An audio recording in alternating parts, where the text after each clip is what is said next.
Fala aí pessoal, tudo bem? Bom dia.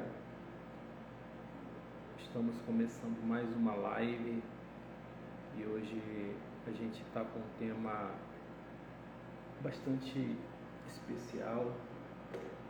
A gente vai falar sobre vulnerabilidade e doenças emocionais. Então eu peço que vocês compartilhem, deixem as suas dúvidas. Eu espero que seja um momento de bastante aprendizagem, tanto para mim quanto para vocês. Enquanto a gente aguarda um pouquinho o pessoal chegar, confirmem aí para mim com o ok se vocês estão conseguindo ouvir o áudio de forma plena, de forma perfeita, para a gente não ter nenhum imprevisto. Então, se você está ouvindo o áudio de forma tranquila, deixa um ok para mim, só para mim poder saber que o áudio está funcionando perfeitamente. Olá, Rosinha, seja bem-vinda na live. Se você está ouvindo o áudio de forma perfeita, deixa um ok para mim aí nos comentários, só para mim saber, né, que está tudo indo de acordo com aquilo que a gente planejou em relação ao áudio, em relação às imagens. Tá tudo ok com o áudio?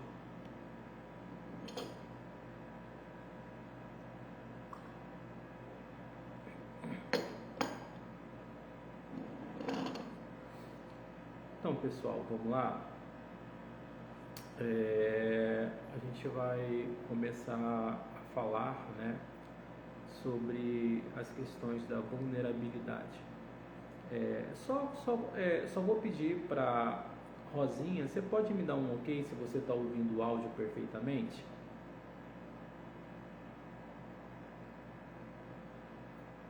Pessoal, gostaria que vocês me dessem um ok. Beleza, muito obrigado pela confirmação.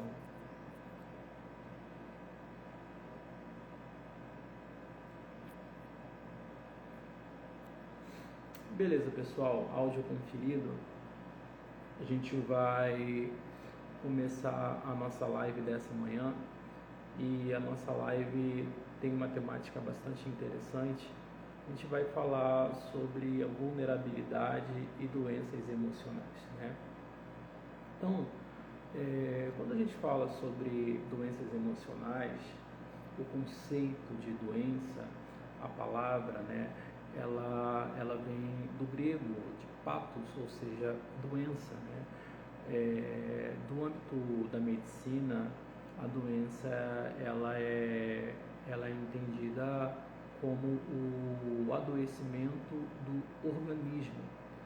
Dentro da psicologia, a gente entende a patos, né, o estudo da doença, como uma forma de compreensão para poder levar o paciente ao tratamento. Então, dentro do ponto de vista psíquico, né, a patos, né, a doença, ela é estudada e ela é compreendida com o objetivo de levar, né, o conhecimento ao paciente acerca da sua patologia. Então, só para a gente poder ter uma ideia, né, de como anda a nossa sociedade em relação às questões emocionais, só para falar aqui para vocês como dados da OMS, que é a Organização Mundial de Saúde, em 2019, praticamente 1 bilhão de pessoas, incluindo 14% dos adolescentes, conviviam com algum tipo de transtorno mental. Dentre esses transtornos, o suicídio foi responsável por cada 100 mortes e 58% dos suicídios ocorreram antes dos 50 anos. Olha só como esses dados eles são bastante interessantes. Os transtornos mentais são as principais causas de incapacidades no ambiente de trabalho. Então, quando a gente vai falar sobre mercado de trabalho e até mesmo em relação aos afastamentos, tem aumentado, né, o índice das incapacidades relacionadas à questão da saúde mental, ou seja, a gente tem um quadro aí de funcionários, de colaboradores mais adoecidos, pessoas muitas vezes com uma demanda alta de trabalho acabam desenvolvendo síndromes como a de burnout, a própria depressão em si e também a ansiedade, né? Como outras coisas, como estresse, angústia e ansiedade generalizada. Então, dentro da perspectiva do trabalho, do mercado de trabalho, as doenças emocionais têm sido aí um fator singular, né, para o afastamento dos colaboradores. Por isso, falar sobre saúde mental num ambiente de trabalho se torna completamente importante e traz, né, também uma série de benefícios não só para a empresa, mas também para o colaborador. E nessa relação todos ganham, não só a empresa, mas também os colaboradores. Dentre essas características, né, de adoecimento, o abuso sexual infantil e o abuso por intimidação são as principais causas de depressão. Então, o abuso sexual infantil, né, ele acaba comprometendo todo o desenvolvimento da criança. E o abuso sexual ele não tá apenas ligado, né, ao fato concreto, né, onde há, no caso, a penetração, mas o abuso sexual, né, são todos aqueles gestos, né, e comportamentos que, no caso, um indivíduo maior de idade acaba fazendo em relação à criança. Então são os toques, né, a forma de falar e o fato em si, né, quando há a penetração em si. E uma vez que essa barbaridade ela acontece, isso acaba comprometendo toda a vida, né, toda a fase do desenvolvimento dessa criança. E como se trata de um trauma como o abuso infantil,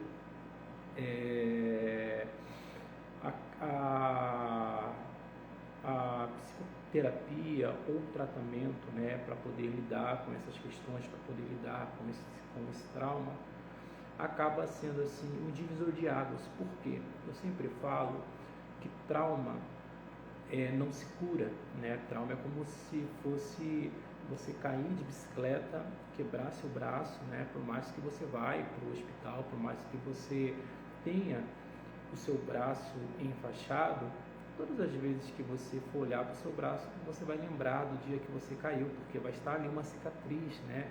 Nunca mais aquele braço, por mais que não tenha afetado nenhuma funcionalidade, nunca mais aquele braço será o mesmo. Assim acontece com os traumas emocionais.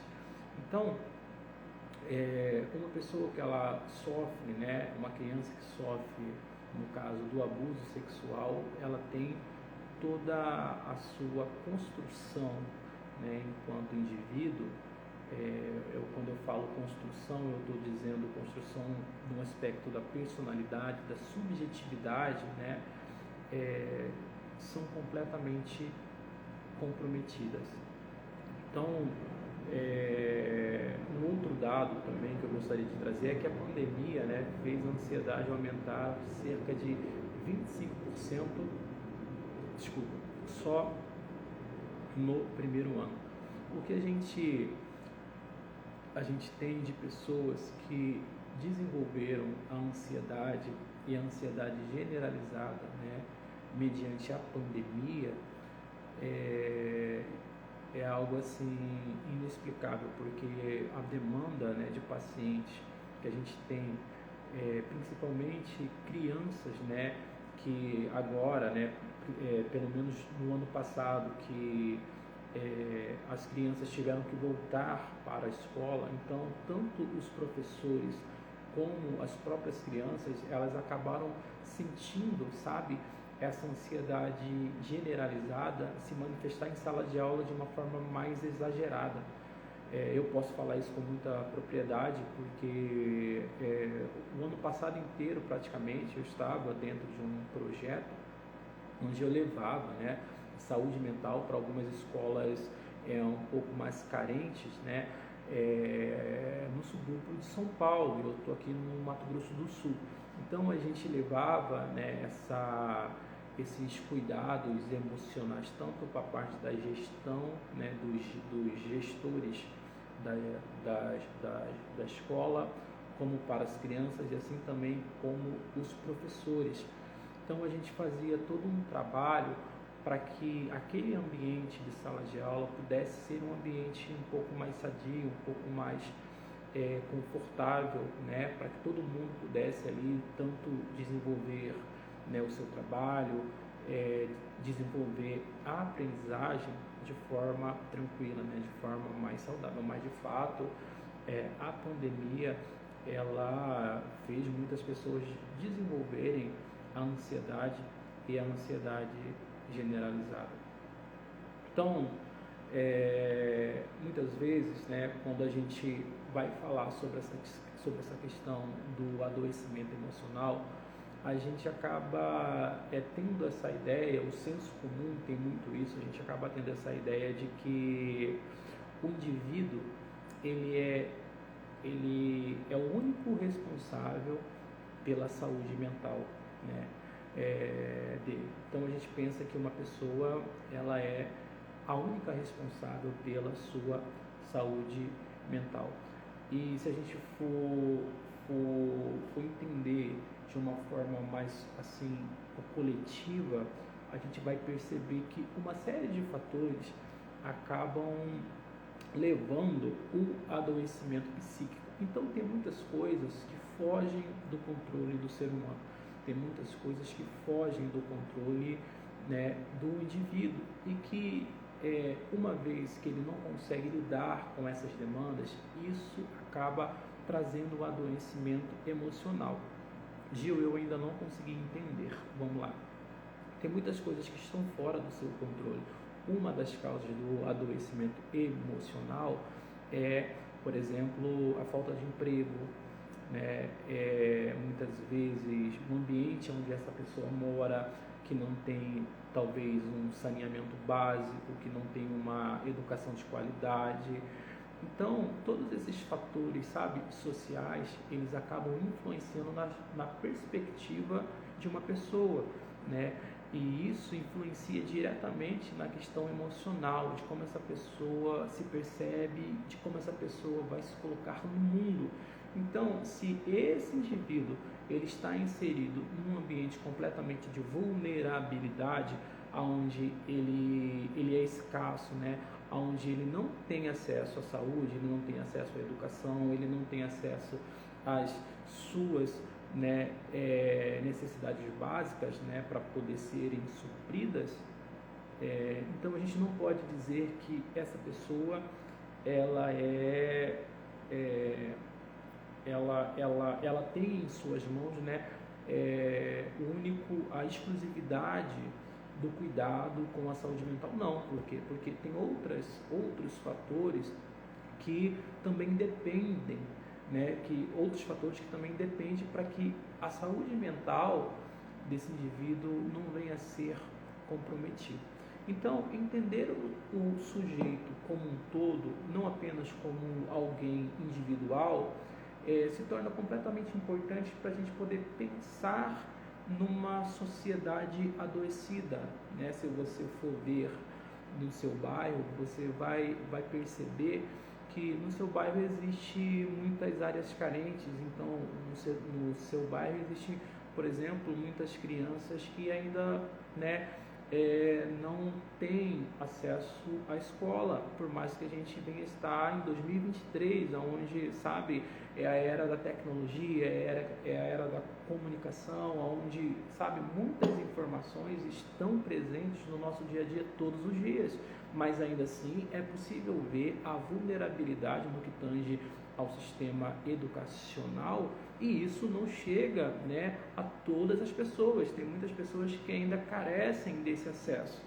Então, se a gente for olhar, né, a questão da vulnerabilidade, a gente vai ver que dentro de um aspecto social existem muitas pessoas sofrendo, porque por mais que a sua vida possa ser difícil, né, por mais que ainda você não ganhe aquele salário tão sonhado, ou você não tenha realizado alguns sonhos, mas se você consegue comer três refeições por dia, né, se você consegue ter uma vida social ativa, se você consegue praticar uma atividade física, você é uma pessoa privilegiada, você está, né, acima da média, porque se você for ver, né, no contexto social como um todo, existem muitas pessoas ainda abaixo da linha de pobreza, existem muitas pessoas ainda que não têm acesso, né, às necessidades básicas que são importantes para a sustentação da vida. Então, o adoecimento psíquico também está fortemente ligado à pressão social. Então, a gente tem, né, hoje em dia uma sociedade que nos demanda muitas coisas.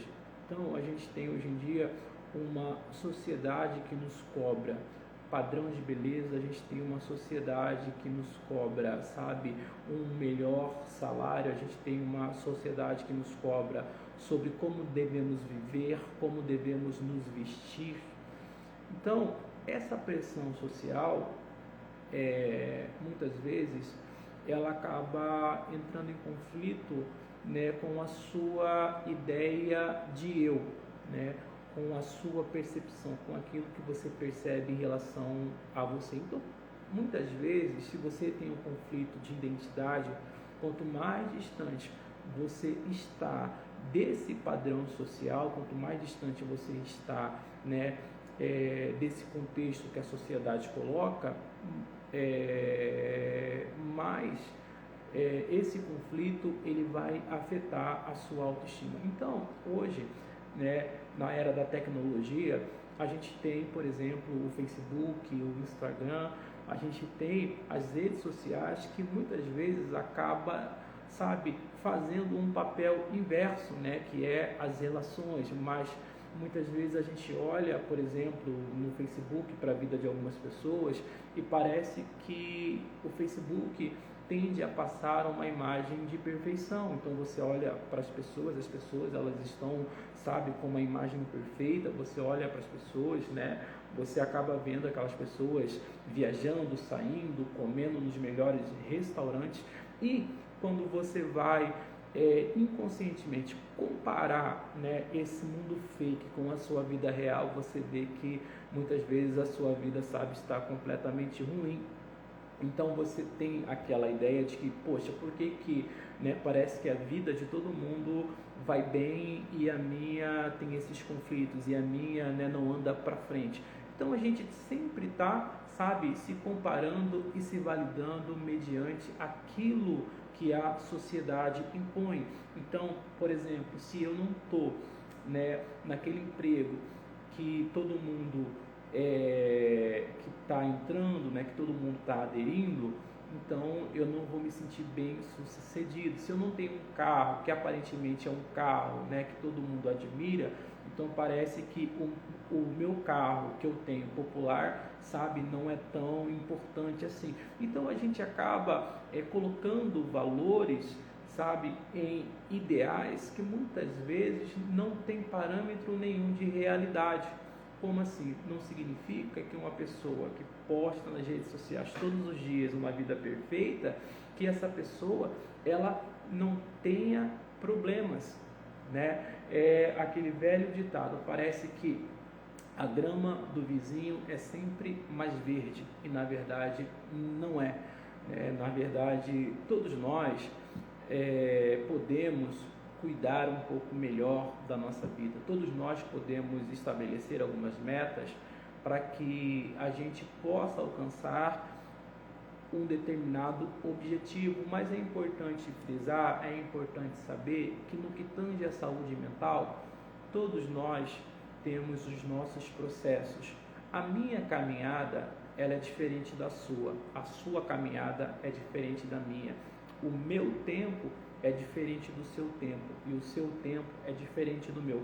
Então, quando a gente entende que a vida não é uma competição e que cada um, está no seu caminho, cada um, está no seu momento, cada um tem a sua vida, a gente começa a deixar de olhar para a vida do outro e focar mais na nossa vida. Então, a gente consegue cuidar mais da nossa grama. E muitas vezes a grama do vizinho ela só é mais verde porque ele cuida mais do que você. Então, aquilo que a sociedade coloca também pode nos adoecer. O meio social, acaba influenciando na construção da nossa personalidade. Eu vou refazer essa frase. O meio social influencia os indivíduos a fornecer modelos de estruturação da personalidade. Então, é basicamente isso que eu acabei de explicar, ou seja, o meio, o nosso ambiente de convivência, ele acaba influenciando na nossa personalidade. Se a gente for pegar o exemplo das redes sociais, a gente vai perceber, por exemplo, que muitas pessoas elas se validam, através das curtidas e dos coraçãozinhos, ou seja, a pessoa ela posta uma foto e se aquela foto que ela postou só recebeu 10 curtidas ou 5 curtidas, sabe? É como se a sociedade e os indivíduos da sociedade passassem uma informação para ela de que aquela imagem não é boa, de que aquela imagem não é tão perfeita. E se essa pessoa ela tem um complexo consigo, aquela informação ela entra na mente dessa pessoa e essa pessoa ela se sente triste, essa pessoa ela se sente inferiorizada e muitas vezes até tira a foto da rede social. Então, dentro desse contexto, parece que a gente só se sente bem se ao postarmos uma foto, aquela foto venha viralizar ou receba uma quantidade de curtidas significativa. Caso isso não aconteça, isso serve como um modelador, sabe, da nossa identidade. Então, eu só sou alguém à medida que as pessoas elas me validam, e isso causa um adoecimento emocional também.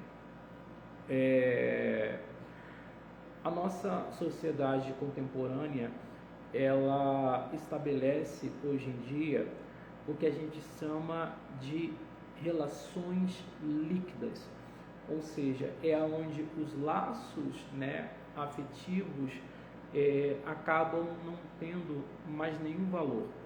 Então, hoje em dia, parece que os relacionamentos eles se tornam completamente vulneráveis e solúveis, E parece que a gente não consegue construir mais nada que tenha valor.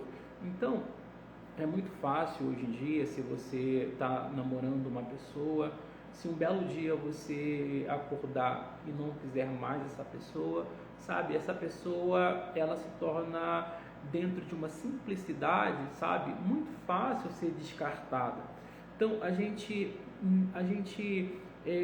não tem uma responsabilidade afetiva. Então, a gente não tem essa questão da empatia com o próximo. Então, é muito fácil a gente, sabe, migrar de relações para relações, de relacionamentos para relacionamentos, porque, de fato, as pessoas, elas perderam os seus valores, né? Ou melhor, as pessoas, elas perderam o seu valor. Então, se eu me relaciono com alguém e, sabe, por qualquer motivo, eu posso desfazer aquela relação, né? E começar a tratar aquela pessoa com indiferença, como se o outro fosse um ninguém, como se o outro não tivesse valor nenhum.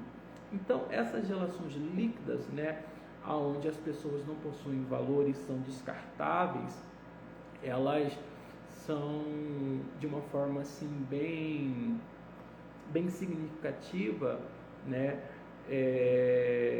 Elas também são causadoras, né? Esse tipo de relação acaba causando também um adoecimento psíquico. Por quê? Porque isso faz, por exemplo, que uma pessoa que tem, né, uma baixa autoestima e uma necessidade de aceitação ou uma necessidade de ser aceita, ela venha experimentar, por exemplo, sentimentos como tristeza, exclusão e melancolia, que são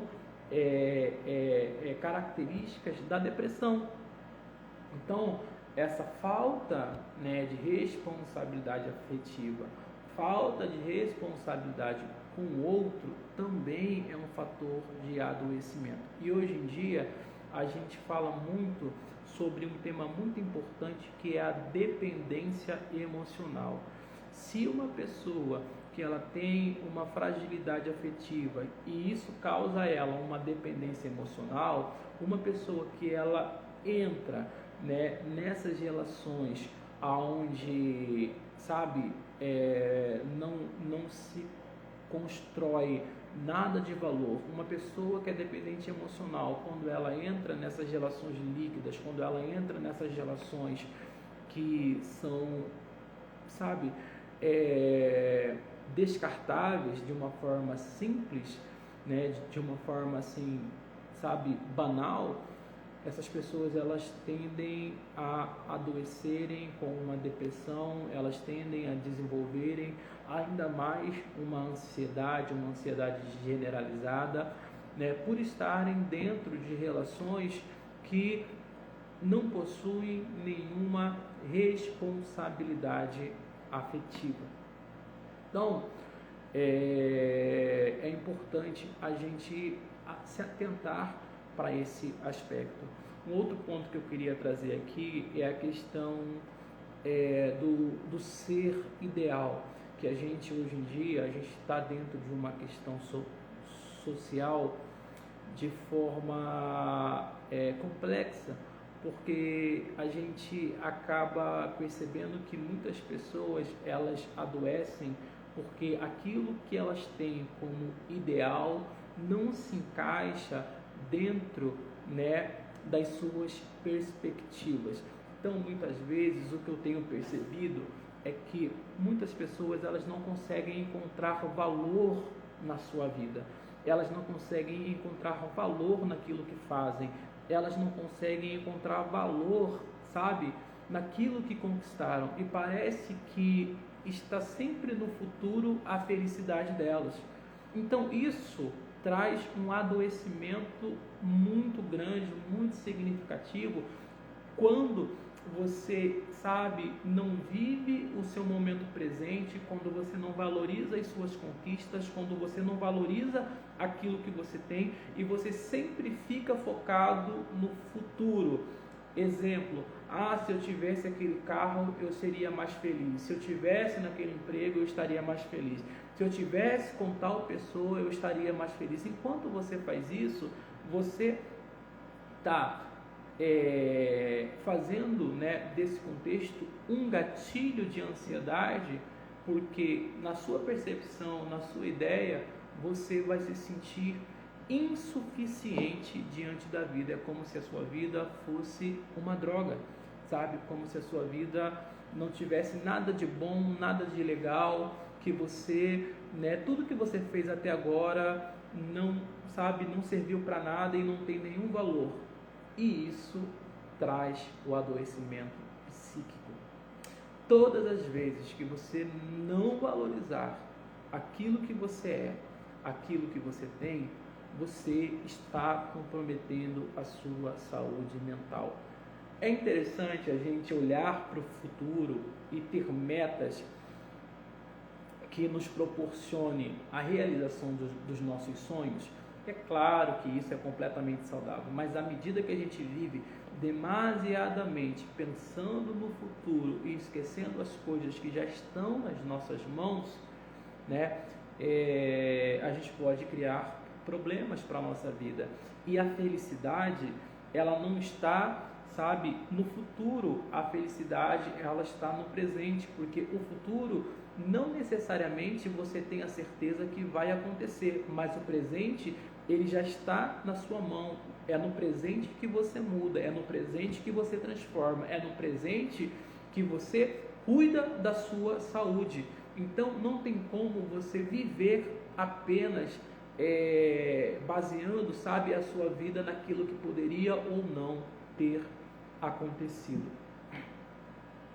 Uma coisa bastante importante que eu vou entrar agora, para a gente poder lidar com todas essas questões que trazem um adoecimento para a nossa vida, todas essas questões sociais, né, esses padrões, esses modelos que são causadores de adoecimento.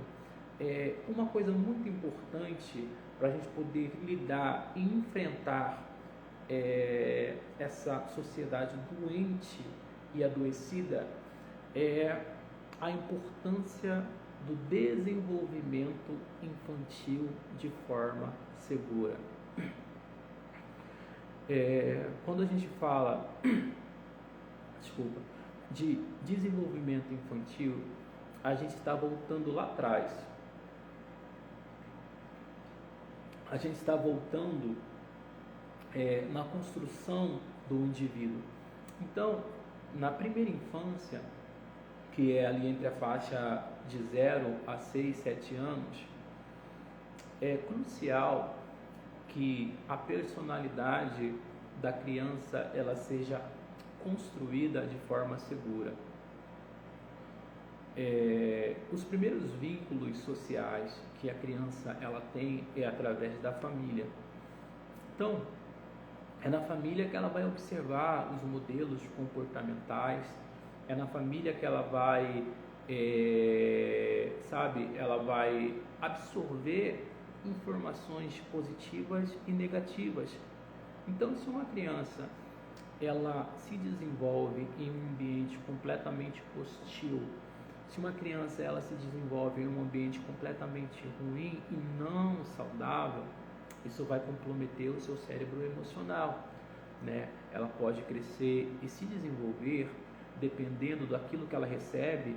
Por exemplo, se ela, né, cresceu num ambiente de violência doméstica, ou se essa criança ela passou por algum tipo de abuso, né, abuso sexual, abuso psicológico, a construção da sua personalidade, subjetividade, que vai fazer com que ela estabeleça a sua autoestima, né, e vai fazer com que ela tenha um olhar sobre ela, tenha um olhar sobre outro e tenha um olhar sobre o mundo, vai estar completamente comprometido. Então, quando uma criança ela cresce nesses lares disfuncionais, né, onde tem muita violência, muita briga, muito álcool, droga e abusos, ela vai crescer uma criança fragilizada emocionalmente, ela vai crescer uma criança cheia de medos e inseguranças, ela vai crescer, né, desenvolvendo padrões disfuncionais de comportamentos, ou seja, se ela cresceu em um ambiente de abuso, se ela cresceu em um ambiente de violência, onde isso gerou a ela toda uma construção emocional disfuncional, entenda que isso fica no nosso cérebro emocional como uma espécie de impressão digital. Ou seja, por mais que essa criança depois ela se desenvolva em um outro lar, ou ela vai para um outro ambiente menos difícil, algumas informações elas já estão gravadas no cérebro. Então, a tendência né, da criança reviver aqueles eventos ou até mesmo repetir comportamentos que já estão de alguma forma organizados no seu psiquismo, é muito mais, vamos dizer assim, tem uma maior possibilidade, né, da criança de alguma forma se enquadrar, né, naqueles padrões que já estão na sua mente. Ou quando houver no futuro algum ponto de conflito, quando vier, né, o futuro, essa criança se perceber diante de alguma situação que cause a ela ansiedade e angústia, ela vai procurar lidar com isso com caminhos que já são conhecidos, né, com caminhos que já são familiarizados. Então, mudar esse padrão ao longo do desenvolvimento, mudar esse padrão ao longo da vida, se torna completamente um desafio muito difícil. Gil, eu ainda não consegui entender. Vou trazer um exemplo muito claro aqui. Se você for, por exemplo, perceber muitas crianças que são abandonadas, né, e deixadas pelos pais e sofrem violências, você vai perceber que ao longo da vida, independente de qual fase ela está, né, isso sempre vai ser uma questão. Ela sempre vai estar voltando nesses pontos. Essas lembranças, elas sempre vão ser recorrentes.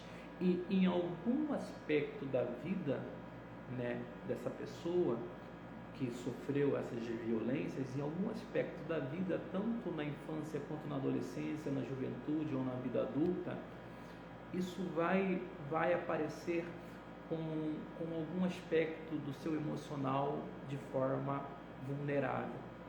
Então, essa pessoa ela pode desenvolver uma dependência, uma depressão, uma fragilidade afetiva, uma agressividade e até alguns comportamentos disfuncionais fora do padrão.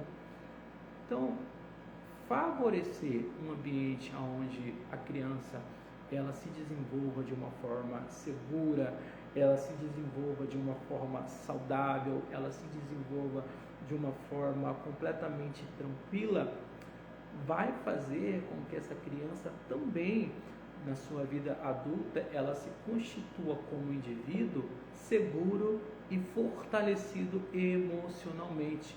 E o que isso significa?